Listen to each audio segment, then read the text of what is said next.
베레아에서 어떤 일어난 소동으로 인해서 바울과 함께 했던 사람들이 이 바울을 아덴까지 이르게 됩니다. 아덴, 여러분 많이 들어보지 않으셨습니까? 오늘날로 하면 그리스 아테네예요. 이 아테네 하면 많은 신상들과 동상들, 그리고 웅장한 신전들을 비롯한 화려한 건물들이 참 많이 있는 곳으로 유명합니다. 우리 서연이가 말했던 것처럼 그곳에는 많은 철학자들이 생겨난 곳이기도 하죠. 우리가 알고 있는 에피쿠로스 학파, 그리고 또 뭐가 있죠? 스토아 학파, 플라톤을 비롯한 소크라테스, 아리스토텔레스, 이 수많은 사람들이 이 아테네에서 함께 철학을 나누었던 철학자들입니다. 아테네는 바울 시대로부터 약 500년 전부터 고대 그리스도의 수도였다고 합니다. 그리스 철학의 본산지였고 예술과 문화의 중심지예요. 여러분 포토존 찾으시죠? 아테네 가면 뭐가 다 포토존이에요? 눈에 보이는 모든 게 포토존이에요. 다시 말해 이 아테네라는 곳은 다양한 사상과 이념이 있는 곳, 그 사상과 이념과 가치를 그들의 언어와 그들의 건축과 그들의 삶으로 표현했던 곳이 아테네라는 겁니다. 다양한 사상과 이념과 가치가 더 나아가 어디에까지 드러날까요? 그들이 믿고 있었던 종교에도 드러납니다. 그리스 신화 한 번씩은 읽어보셨죠? 우리 아이들이 읽고 있는 그리스 신화 보지 않으셨습니까? 여러분이 가장 좋아하는 신은 누군가요? 아프로디테, 제우스, 헤라. 특별한 힘을 가진 신이지만 사람처럼 시기하고 질투하고 싸우고 죽입니다. 사랑하면서 다양한 성품과 기질을 가진 다양한 신들이 사람들과 함께 살아가고 있는 이야기를 이 그리스 로마 신화에 담고 있죠.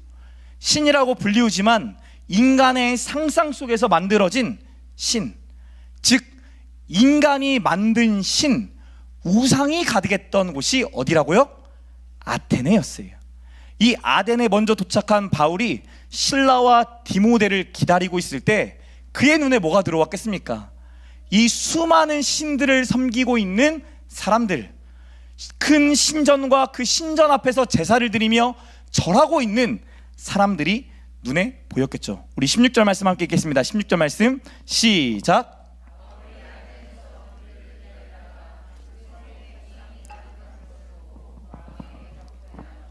수많은 신상과 신들을 모신 화려한 신전이 그의 눈앞에 펼쳐집니다. 함께 보시겠습니다. 뭘까요? 무슨 신전이죠? 아테네의 유명한? 이건 뭘까요? 제우스 신전이에요. 파르테논 신전은 누구를 모신 신전이죠? 수호 여신인 아테나를 모신 신전을 우리는 파르테논 신전이라고 하는데요. 이 퀴즈를 맞히는 게 중요한 게 아니라 바울의 눈에 지금 뭐가 보였다는 거예요? 이런 신전들이 보였다는 거예요. 다시 한번 보여주세요. 제우스 신전. 제우스 신전의 사람의 모양 한번 보여주실래요? 사람 보이세요? 점으로 보이는 파르테논 신전 다시 한번 보여주시죠. 사람 보이시죠? 몇 배 정도 될까요? 최소 5배 이상은 되는 것 같아요. 사람의 키보다 자그마치 5배 이상이나 될 만한 웅장하고 화려하고 그 앞에 가면 쪼그라들 만한 그런 신전들이 바울의 눈에 보입니다. 그 우상 앞에, 그 제단 앞에 절하고 있던 수많은 사람들이 보였겠죠. 심지어 이 신들 중에는 알지 못하는 신에게라는 이 비석이 씌어진 그 앞에 절하고 있던 사람들도 있습니다.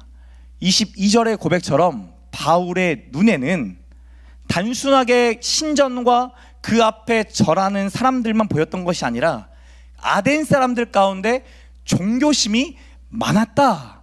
그들의 관심이 이 종교라는 것에 담겨져 있구나라는 것을 알았습니다. 종교심이 많은 아덴, 그곳에 우상이 가득한 것이 보입니다. 그 우상을 보고 그 아덴 사람들을 보고 바울이 격분하였다라고 16절에 말합니다. 바울의 분노는 우상이 가득한 환경 속에서 노출되어 온 사람들, 이것을 당연하게 여기며 살아온 사람들에 대한 안타까움이지 않았겠습니까? 단순히 분노가 아니라, 단순히 격하게 화를 내는 것이 아니라 그 마음속에 이게 당연한 거지, 이건 어쩔 수 없는 거지, 저 사람도 믿잖아, 저 사람에게 유익이니까 저거 따라간 거잖아 라고 하는 사람들의 마음이 안타까웠던 거 아니겠습니까? 여러분은 하나님을 믿지 않으려는 요즘 세대를 바라보면서 어떠한 마음이 드세요? 하나님을 없다라고 말하고 하나님을 믿지 않겠다라고 말하는 요즘 젊은 사람들, 요즘 어른들을 보면 여러분 어떤 마음이 드십니까? 격분의 마음이 드십니까? 하나님을 알지 못하고 예수를 믿지 못하는 우리 세대를 바라볼 때 여러분 가운데 안타까움에 분노가 계십니까? 종교는 자유지, 그렇게 강요하는 거 아니야 라고 말하는 사람들이 참 많이 있죠. 그리고 그 말을 수용했던 수많은 청년들, 수많은 젊은 세대들이 하나님을 떠났습니다. 예수를 모르는 세대가 점차 늘어나고 있습니다. 세상은 우리가 강요한다고 말할지 모르겠습니다. 근데 여러분 한번 잘 생각해 보십시오. 어느 순간 문화라는 이름으로, 유행이라는 이름으로 세상 문화가 우리를 끌려가게끔 강요하고 있는 건 아닙니까? 세상 문화를 따라가지 않으면 뒤처진 것처럼, 부족한 것처럼, 모자란 것처럼 보여지지 않습니까? 캐나다에 저희 누나가 있는데요, 이 캐나다, 미국에서는 이 할로윈 축제가 너무나 큰 축제라고 합니다. 그 영향력이 최근 한국에까지 전해졌었잖아요. 그렇다고 한다면 그곳에서 나고 자라는 사람들에게는 할로윈 문화가 생각해 볼 일이 아니라 당연한 삶의 일부분이지 않겠습니까? 축제라는 이름으로, 문화라는 이름으로 자연스럽게 할로윈 데이를 즐기는 사람들이 늘어나게 되겠죠. 이것에 대한 안타까운 마음을 캐나다 교회, 한인교회 성도들이 느꼈다고 합니다. 그리고 한 성도가 같이 모여있는 아이들을 키우는 성도 중에 한 분이 이런 제안을 합니다. 할로윈 대회에 우리가 귀신을 따르고 귀신을 좋아하면서 뭔가를 나누기보다 칠드런스 데이로, 아이들의 날로 정해서 우리가 준비해보는 건 어떻겠습니까? 대단하지 않아요? 누구의 제안이었다고요? 아이를 키우고 있는 한 성도. 목사가 제안했으면 분명히 할로윈 데이는 홀리데이였을 거예요.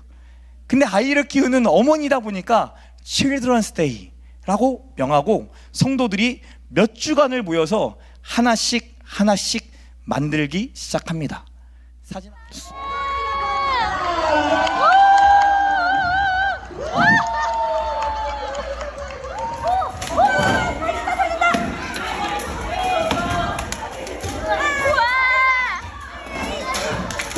네, 감사합니다. 우리도 했던 거잖아요. 우리도 뭐 런웨이 좀 했었고, 또 막 저렇게 박 터지기 막 이렇게 같이 뭐 놀고 했잖아요. 근데 이거를 누가 준비했다고요? 엄마들이, 아빠들이, 직장을 다니시는 분들이, 생업이 있고 자신의 삶을 살기에 바쁜 분들이 자기 자녀들에게 믿음의 선한 영향력을 끼치기 위해 무엇을 가르쳐야 되고 무엇을 흘려보여야 될까 고민하고 있던 성도들이 몇 주간을 모여 만들었다라고 합니다. 세상의 흐름에, 문화적 흐름에 대한 의문을 가진 하나님의 사람들이 있습니다. 보이는 대로 쫓아가는 것이 아니라 보이지 않는 하나님을 어떻게 가르쳐야 하는가 고민하는 성도들이 있습니다. 이번 다니엘 기도회에 우리 웰컴 키즈 아이들에게 무엇을 전하면 좋을까 사역자들이 다니엘 기도회 있기 몇 주 전부터 회의를 했습니다. 그리고 각자가 이 다니엘 기도회 때 우리 아이들 상태를 우리가 가장 잘 알고 있으니 가장 필요한 것을 정해서 오자. 그리고 그 다음 주에 같이 나누는데요, 신기하게도 4명의 사역자가 공통적으로 말했던 주제가 사도신경이었어요. 사도신경을 입술로만 암송하는 게 중요한 것이 아니라 이 사도신경에서 말하고 있는 신앙의 고백이 우리 아이들의 입술의 고백이 되어야 하고, 입술의 고백일 뿐만 아니라 삶으로 묻어날 수 있도록 한번 고민하고 가르쳐 봅시다. 여러분, 이게 쉽습니까? 어렵습니까? 어려워요. 매주 저희가 웰컴 키즈 예배 준비하느라 참 많은 시간과 열정과 에너지와 물질을 쏟습니다. 가끔씩 그렇게 돈을 들어가야 되는가 하는 의문도 제 안에 들 때가 참 많이 있어요. 근데 사역자들이 이 21일의 시간 동안 아이들에게 좋은 것, 선한 것, 정말 신앙을 물려주고자 발버둥 치면서 정말 매주 예배를 만들듯이 준비하고 있습니다. 같이 모여서 고민하고 나누고 책을 만들고 어떻게 하면 아이들에게 더 와닿게 할 것인가, 아이들의 입장에서 그들의 생각에서 어떻게 나눌 것인가 참 많이 발버둥 치는 사역자들이 참 감사합니다. 바울은 이런 아덴의 영적 흐름을 알고 있었어요. 그리고 움직입니다. 수많은 사상과 이념과 가치를 나누는, 그래서 다양한 종교도 존재하는 당시 아덴의 시대적 흐름을 바울이 꿰뚫고 있었어요. 17절을 보세요. 바울이 어디로 갑니까? 회당에 가고 어디에 가요? 장터, 광장에 갑니다. 회당에서 누구를 만나죠? 유대인과 경건한 자들을 만나 뭐하죠? 토론합니다. 함께 이야기하고 나누고 고백하는 거예요. 광장에서 사람들을 만납니다. 만나서 또 뭐합니까? 변론하죠. 토론합니다. 근데 하루 이틀이 아니라 며칠을요? 날마다 했다라고 표현합니다. 그들 중에는 에피쿠로스 학파와 스토아 철학자들도 있었습니다. 여러분, 에피쿠로스 학파, 스토아 학파 좀 기억나십니까? 그들이 뭐를 주장했고 뭐를 믿으며 살아왔는지 기억나세요? 에피쿠로스 학파 하면 한 단어로 종결됩니다. 쾌락주의. 이 에피쿠로스 학파의 가장 중요한 가치가 쾌락이거든요. 삶의 목적이 쾌락이에요. 육체적 고통이나 정치적인 고뇌 막 생각하고 이걸로 번민하는 것이 없는 상태를 이들은 쾌락이라고 보았습니다. 그러니까 지금 현재 살아가는 삶, 지금 내가 여기서 만족하고 있는 것이 행복이다라는 게 이들의 관점입니다. 못 가진 것에 대한 욕망으로 가진 것을 망치지 말라. 다만 지금 가진 것이 한때 바라기만 했던 것 중 하나였다는 것을 상기하라. 여러분, 이게 틀린 말이에요? 맞는 말이에요? 맞는 말 같기도 하고, 근데 좀 뭔가가 틀릴 거니까 막 얘기하는 거 아니겠어요?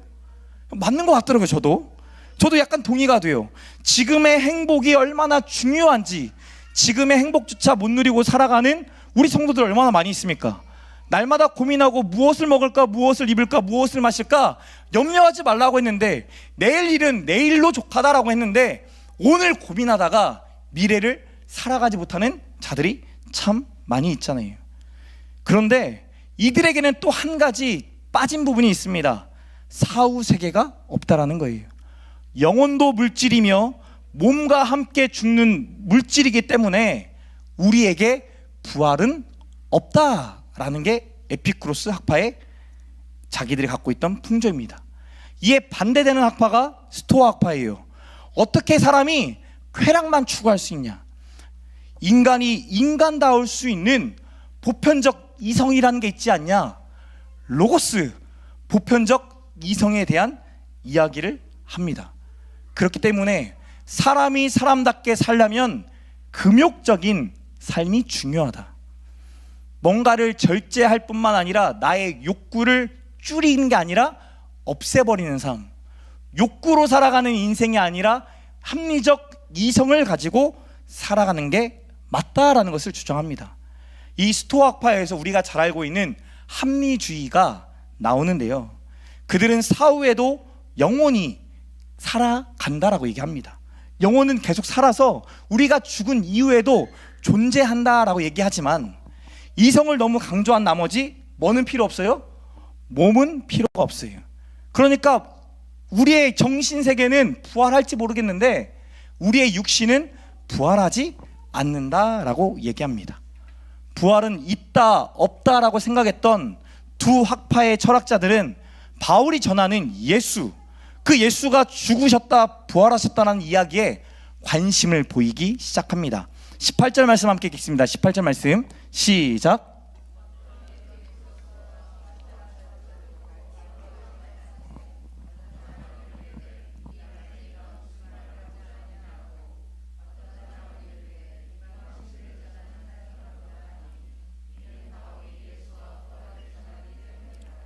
이 말쟁이가 무슨 말을 하는 거지? 이방신들을 전하는 저 사람들은 뭐지? 라는 의문이 들었던 거죠. 여러분도 한번 솔직히 질문해 보십시오. 여러분은 육체의 부활과 우리 영혼의 부활을 믿고 계십니까? 예수 그리스도 통해 우리가 죽은 것만이 아니라 예수 그리스도 통해 다시 살아날 것을 믿으십니까? 이것을 바울이 언급하고 있는 거예요. 예수와 부활이라는 새로운 종교와 새로운 교리를 말하는 바울의 이야기가 이전까지 들어보지 않아서 뭔가 이상한데, 내가 생각했던 거랑 다른데 이게 궁금해진 겁니다. 그래서 19절 20절에 이렇게 말합니다. 그를 붙들어 아레오바고로 가며, 아레오바고는 고대에는 고대 종교 재판장이었는데 이후에는 바울 시대에는 지방 의회가 모여서 뭔가 의견을 나누고 하는 자리가였다고 합니다. 이 아레오바고로 데려가 말하기를, 내가 말하는 이 새로운 가르침이 무엇인지 우리가 알 수 있겠느냐? 내가 어떤 이상한 것을 우리에게 들려주니 그 무슨 뜻인지 알고자 하노라 라고 말합니다. 뭐지? 뭔가 이상한데 이 바울이 말하는 부활이 뭘까? 들어보고 싶은 거죠. 여러분도 이런 경험 있잖아요. 누군가를 새롭게 만났는데 새롭게 만난 그 사람이 이전에 내가 알지 못했던 이야기를 하고 내가 듣지 못했던 이야기를 할 때, 우리 회사에 없었던 기술을 그 회사가 갖고 있을 때, 우리 가정은 전혀 누려보지 못했는데 그들은 누리고 있을 때, 이런 경험들이 우리 안에 있잖아요. 이상하게 궁금하고 이상하게 끌리는 상황이 지금 상황입니다. 바울이 전하는 말이 아덴 사람들에게 그런 겁니다. 아덴 사람들의 지적 호기심과 탐구심, 그리고 그들의 호기심과 관심이 바울의 말에 이끌려지기 시작합니다. 잘 생각해 보십시오. 바울이 아덴 사람들에게 관심이 많은 겁니까? 아니면 아덴 사람이 바울에게 관심이 많은 겁니까? 바울은 가득한 우상을 보고 격분했지만 그곳에서 아덴 사람들의 종교심을 보았고, 회당에서 토론하며 광장에서 하루 이틀도 아닌 날마다 토론을 하면서 그들의 사상과 그들의 종교와 그들의 삶에 관심을 가졌던 겁니다. 그리고 그들의 호기심과 관심을 이끌어낼 만큼 바울은 아덴 사람들의 마음을 품었던 겁니다. 바울의 관심, 영적인 분별이었지 그들의 잘못된 종교심을 향한 정죄가 아니었어요. 그들의 사상을 조롱한 것이 아니라 조곤조곤 토론하며 설명해주고 있습니다. 자신처럼 다친 마음을 가진 자들의 마음 문을 열고자 애쓰고 있어요. 예수에 대해 관심을 갖게 하고자 누구보다 그들에게 관심을 갖고 있습니다. 나를 통해 전하게 하실 만큼 하나님의 관심이 당신에게 있다는 것을 전하고자 애를 씁니다. 여러분, 복음 전파는 우리들의 작은 관심에서부터 시작됩니다. 이웃을 향한 우리의 작은 관심이 하나님을 향한 영적 관심, 영적 호기심으로 이끌어줘요. 요즘 우리 이웃들은 무엇에 관심이 있는가? 그들은 무엇을 듣고 무엇을 이상하게 여기며 무엇을 알고자 하는가? 우리 청년들은 왜 도대체 저 풋살에, 저 축구에 저렇게 목숨을 거는가? 현질을 한 만큼 왜 게임에 그들의 시간과 에너지와 삶을 넣고 있는가? 어떻게 돈을 모았는지, 어떻게 인기를 얻었는지, 어떻게 성공했는지 여러분 관심이 가십니까? 여러분은 돈 하는 세상이 솔직히 좋으세요? 성공을 말하는 세상이 좋으십니까? 돈 하는 사람에게 끌리십니까? 세상에 진짜 감동이 되는 이야기, 이상하게 궁금한 이야기는 어떤 이야기일까요? 복권에 당첨된 이야기입니까? 아니면 어르신들의 안부를 묻는 우유 배달하는 목사님의 이야기입니까? 매출액 얼마를 달성한 이야기입니까? 아니면 매출액의 1%를 주변 이웃에게 흘려보낸다는 이야기입니까? 지난 3, 4일 동안 이 다니엘 기도회를 들으면서 강사분들의 간증을 듣는데 저에게 참 많은 도전이 되었습니다. 가난한 자를 바라보는 나의 자세를 보게 됩니다. 도움이 필요한 이웃을 향한 마음이 불쌍한 마음으로 그 일들을 할 때가 저도 솔직히 많았는데, 이 목사님께서 그런 얘기 하더라고요. 그분들이 있었기 때문에 오늘 우리가 있다. 우리가 이웃을 섬겨야 하는 이유는 불쌍하기 때문이 아니라 감사하기 때문에 섬겨야 한다. 누군가의 불행과 어려움과 고난의 시간을 우리는 쉽게 판단하고 쉽게 말할 수 있지만 왜 그렇게 이유를 묻는 자가 없다라는 말에 마음이 아파오기도 합니다. 하나님을 사랑하고 이웃을 사랑하는 것이 제 1계명이고 2계명이라고 말씀하셨는데, 이 둘이 같다라고 하셨는데, 예수님처럼 우리도 하나님을 사랑하고 이웃을 사랑하고 있는지 돌아보는 저와 여러분 되시기를 축복합니다. 특별히 이번 주에 월요일날 제가 사역자를 구하러 함양에 가던 길이었어요. 함양에 가던 길에 서울에 있던 한 지사님의 카톡을 받게 됩니다. 목사님, 시간 되실 때 저에게 전화 좀 주세요. 그러니 사업자 등록증을 저에게 뚝 보내는 거예요. 함양에 가는 그 고속도로 안에서 전화를 걸었습니다. 목사님과 이야기를 나누었는데 그 나눴던 대화가 마음속에 남는다라는 거예요. 한국교회를 향한 자기가 마음이 남는다라는 거예요. 지금까지 50이 되도록 열심히 살아왔대요. 처자식을 먹여 살리기 위해, 사업이 안정화되기 위해 참 많이 애쓰고 수고하고 살아왔는데, 내가 마땅히 성도로서 해야 될 기본적인 것들은 다 해왔는데, 목사님 말 들어보니 제가 하나님 앞에 진짜 드린 건 없네요. 한국교회를 생각하며 드린 게 없네요. 목사님, 아내와 결정하고 올해부터 회사 이름으로 저희도 기부하기로 했습니다. 목사님 계좌에 보냈습니다. 지사님, 제가 몰랐습니다. 그 1,000만 원 사건 아시죠? 제가 마음 시험 들었던 그 1,000만 원. 그 1,000만 원 사건으로 인해 제가 계좌 안 보고 있거든요. 계좌 안 보고 있어서 지사님 전혀 몰랐는데, 지사님 이렇게 또 섬겨주셔서 감사합니다 하고 전화 끊자마자 뭐 했겠어요? 빨리 체크해. 얼마인가 봐봐. 100만 원? 200만 원? 전화할 정도면, 사업자 등록증 보낼 정도면 한 300, 500 보내지 않았을까? 라는 생각에 제 안에 있었어요. 아내한테 빨리 체크해보라고 했더니 아내가 갑자기 공이 하나, 두 개, 세 개, 네 개, 다섯, 여섯, 7개야. 잘못 보내셨나? 1,000만 원을 보내셨어요. 가는 내내 사실은 울었어요. 1,000만 원 때문에 울었던 게 아니라 한국교회를 향한 마음을 나눴고, 지방에 있는 교회들에 대한 마음을 나눴고, 하나님이 지금 이 무너져가는 세대를 보면서 얼마나 마음 아파하실까를 나누었는데, 그 지사님의 마음에 감동이 되어 이제 우리 가정도, 우리 회사도 하나님의 나라를 세워가는 일에 쓰임받기 원한다라는 믿음의 고백을 하셨다는 거에 너무 감동이 되는 거예요.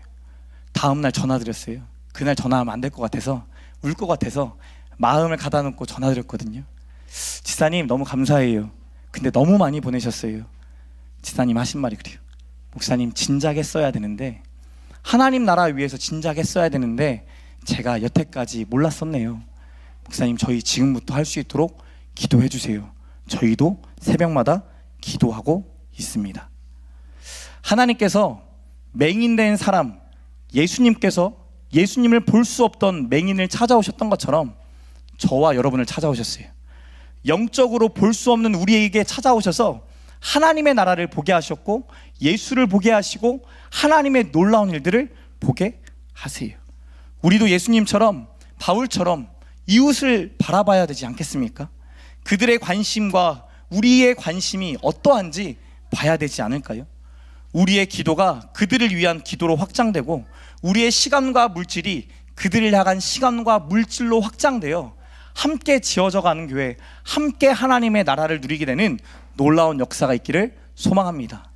그들의 관심과 호기심은 바울로 하여금 설교할 기회가 주어지게 됩니다. 바울은 마치 이때를 기다린 것 마냥 크게 3가지를 말합니다. 첫째, 하나님이 세상의 주인이시다. 하나님이 세상의 주인이시다라는 거예요. 만물의 근원에 대한 관심이 이들에게 증폭되었습니다. 왜 사람은 어떻게 태어나는가? 어떻게 사는 게 진짜 행복한 거? 어떻게 사는 게 인간인가? 라는 만물의 근원에 대한 고민을 갖고 있던 이들에게 하나님이 이 세상을 지으신 만드신, 여러분을 지으신 분입니다. 하나님이 만물의 근원이십니다. 그러니 더 이상 제사를 드릴 필요가 없습니다 라고 말합니다. 두 번째로, 인간은 하나님의 창조물이다 라는 말을 합니다. 인간의 모든 삶이 하나님의 주관하심 아래에 있다라는 것을 전하죠. 그리고면서 마지막 세 번째, 이 하나님과 사람은 깊게 연결되어 있다라고 말합니다. 하나님은 멀리 계시는 분이 아니다. 사람들에게 계시되어진 하나님의 이야기를 하기 시작합니다. 하나님을 알 수 있는 충분한 기회를 여러분에게 주지 않았냐? 그래서 여러분들이 알 수 없는 신이라고 비석을 세우고 그 앞에 절하는 것처럼, 하나님은 사실 우리의 삶 가운데 함께 계셔서, 인간과 함께 하셔서 하나님을 알아가게 하신다. 그러므로 하나님을 알 수 있는 충분한 기회가 주어졌고, 오늘 나를 통해 예수 그리스도가 죽으시고 부활하신 이 이야기를 듣게 하시는데, 이 하나님께 돌아오기를 나는 간절히 바랍니다 라는 설교로 마칩니다. 여러분, 이 정도 설교 들으면 어떻게 돼야 돼요? 박수 받아야 되나요? 근데 그거 아시죠? 목사가 간절히 원하는 거 있어요. 진짜 설교할 때마다 홈런 쳐가지고 박수받기 원하고, 목사님 제 삶이 와 이렇게 바뀌었어요, 와 하나님이 나에게 이렇게 간섭하시는 걸 느꼈어요 라는 걸 듣기 원하는데, 그러지 않을 때도 참 많아요. 바울의 설교에 성도들이 어떻게 반응합니까? 아덴 사람들이 어떻게 반응합니까? 조롱했다라고 32절에 말합니다. 바울의 설교에 조롱했지만, 조롱하는 사람들 중에 섞여 있었던 소수의 몇 사람이 있었다라고 성경이 말합니다. 우리 34절 말씀 함께 읽겠습니다. 시작.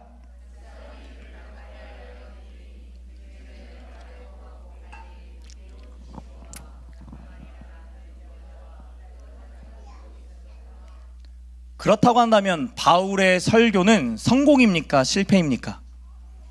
성공이에요? 정말 그렇게 믿으십니까?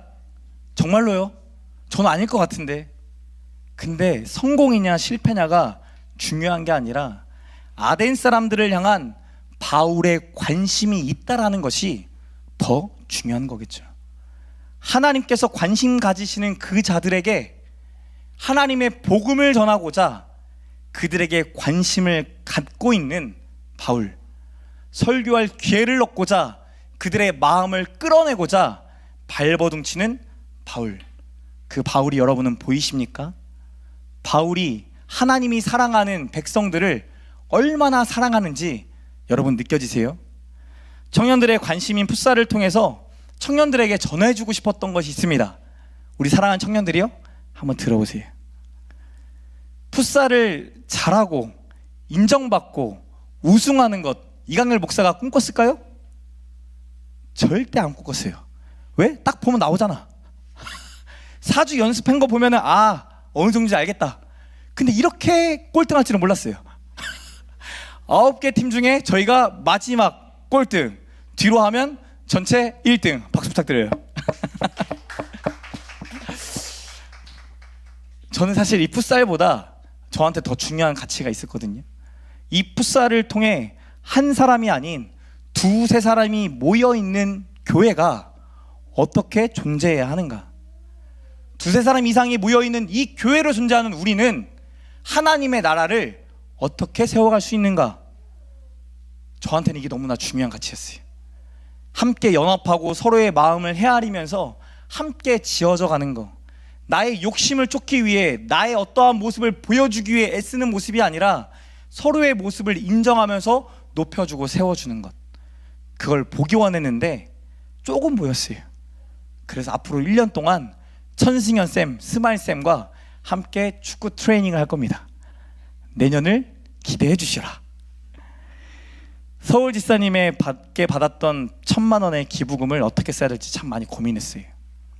우리 교회의 부족한 재정을 채우는 일에 또 어떤 사역들에 이 돈이 쓰여지면 참 좋겠다, 쓰여지는 이분한테도 기쁜 일이 되지 않을까 라는 고민을 하다가 다니엘 기도의 말씀을 듣는데 그런 마음이 들어요. 풋살에 참여하는 다른 교회는 어떤 마음일까? 매해 그냥 경쟁하고 서로 분노하다가 끝나버리는 대회, 1등, 2등, 3등을 나누듯 세상에서랑 똑같이 1등이 된 자는 기뻐하고 꼴등이 된 자는 마치 죄인처럼 그렇게 끝나버리는 대회가 제 마음에 걸리기 시작합니다. 그리고 어떻게 함께 모여있는 교회와 청년들이 기뻐할 수 있을까? 이렇게 청년들이 모이기도 쉽지 않은데 어떻게 하면 하나님이 좋아하실까 고민하던 와중에 그런 생각이 드는 거예요. 대회가 끝나고 한쌈에 가서 우리가 같이 고기 구워 먹자고 했는데 우리만이 아니라 참여한 모든 청년들이 한쌈에 가면 좋겠다. 근데 이게 쉬운 일은 아니니 차라리 한 사람당 19,000원씩 계산해서 한 교회당 20만 원을 주면 좋겠다. 여러분 어때요? 그리고 그 물질을 흘려보냈어요. 그리고 제가 지난주에 말했던 것처럼 우리 지사님들한테 부탁드렸잖아요. 그랬더니 몇몇 분의 지사님이 정말 이 날을 위해 헌신해 주셨어요. 자신의 시간과 자신의 육체와 자신의 물질을 들어가면서 헌신해 주셔서 조금 이따 광고 때 보시면 아시겠지만 그 자리가 풍성해졌어요. 감사하게도 목사님들이 다 그런 고백을 해주세요. 더 주천교회 때문에 풋살 대회가 너무나 풍성한 자리가 됐다. 하나님이 더 주천교회를 너무나 기뻐하실 것 같다. 저에게 풋살이 관심이 아니라 하나님이 이 일을 통해 무슨 일을 하기 원하시는가, 우리 청년들이 어떻게 살아가야 하는가, 이 청년들을 응원하고 지지하는 것 어떻게 해야 하는가 고민하는 가운데 강사분들을 통해 주신 지혜겠죠. 더불어 이 물질이 귀하게 쓰여지기 위해서 우리 유초, 중고, 대학생에 이르기까지 선교비를 지원하려고 합니다. 30만 원씩 지원하려고 해요. 추천교회처럼 반절 대주는 게 저의 꿈이고 사실은 전부 다 대주는 게 저의 꿈이지만 현실적으로 불가능한데 하나님 또 귀한 물질 쓰게 하시려고 이렇게 허락하시는 것 같아요. 일주일의 시간을 더 드립니다. 여러분의 자녀분들 중에 같이 이 일들에 동참하고 선교하면서 하나님의 하시는 일들을 보기 원하는 분 있으면 주중에 신청해 주셔서 같이 선교 가고 하나님의 일들을 봤으면 좋겠어요. 하나님의 일에 대해 저와 여러분 관심 갖고 계십니까? 점점 교회를 떠나가는 다음 세대가, 점점 사라져버리는 청년 세대가, 아니 함께 신앙생활했던 동료들이 사라졌을 때 여러분 어떤 마음 드셨나요? 믿음의 가정을 세우는 일에 우리가 그동안 참 많이 애쓰고 애썼는데요, 이제는 더 나아가 우리도 세상에 관심을 가져야 되지 않을까요? 하나님의 마음이 있는 곳에 우리의 마음과 우리의 생각을 나눠야 되지 않을까요? 내년부터 우리 같이 성경 읽기 할 거잖아요. 성경 읽는 목적이 뭘까요? 사람이 사람답게 살기 위해, 하나님의 형상과 모양대로 살기 위해, 아담 한 사람을 통하여 전 인류가 구원받게 하시려고 했던 하나님의 계획이 무너졌지만 예수를 통해 전 인류가 구원받게 하시는 것처럼 저와 여러분, 하나님이 선택한 주의 백성들을 통해 이 세상이 하나님의 나라가 되기를 간절히 소망합시다. 그런 믿음의 선한 꿈을 꾸는 저와 여러분 되시길 축복합니다.